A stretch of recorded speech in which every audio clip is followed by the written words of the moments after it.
ഇപ്പൊ FIFA world cup നടക്കുമ്പോഴത്തേക്കും ഒരുപാട് ആളുകൾ ഒരുപാട് രാജ്യങ്ങൾക്ക് സപ്പോർട്ട് ചെയ്യുന്നു, അവിടുത്തെ കളിക്കാരെ ആരാധിക്കുന്നു, അവർക്ക് വേണ്ടി ഫ്ലെക്സുകൾ വെക്കുന്നു, ഇവിടെ വലിയ വലിയ ആഘോഷങ്ങൾ നടക്കുന്നു.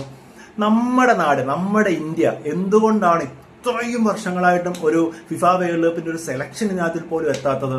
ഒന്ന് ആലോചിച്ച് നോക്കിയോ, എന്തോരം ജനസംഖ്യയുണ്ട്, എന്തോരം നല്ല ആരാധകരുണ്ട്, എന്തോരം നല്ല കഴിവുള്ള ആളുകളുണ്ട്. ഇപ്പൊ നമ്മുടെ കേരളം എടുത്താൽ പോലും ഇവിടെ തന്നെ എന്തോരം കഴിവുള്ള പിള്ളേരുണ്ട്. എന്തുകൊണ്ടായിരിക്കും പ്രോപ്പറായിട്ട് ഒരു നല്ലൊരു ടീമിനെ ഡെവലപ്പ് ചെയ്തെടുക്കാതെ അല്ലെങ്കിൽ നല്ലൊരു ട്രെയിനിങ് കൊടുത്ത് കഴിഞ്ഞൊരു 4 വർഷം മുമ്പ് തന്നെ ഒരു പ്രോപ്പർ ട്രെയിനിങ് കൊടുത്ത് കൊണ്ടുവന്നിരുന്നെങ്കിൽ ഇപ്പോൾ ഒരു നല്ലൊരു ടീമിനെ നമുക്ക് ഡെവലപ്പ് ചെയ്തെടുക്കാൻ പറ്റുമായിരുന്നു.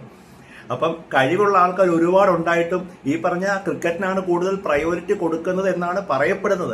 അല്ലെങ്കിൽ ഈ പറഞ്ഞ ഫണ്ടിന്റെ ഇഷ്യൂ, അങ്ങനെ എന്തൊക്കെ കാരണങ്ങളാണ് പറയപ്പെടുന്നത് അല്ലേ?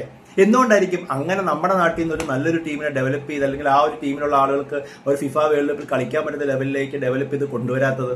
നിങ്ങളുടെ അഭിപ്രായം താഴെ നിന്ന് കമന്റുകളായിട്ട് രേഖപ്പെടുത്തുക.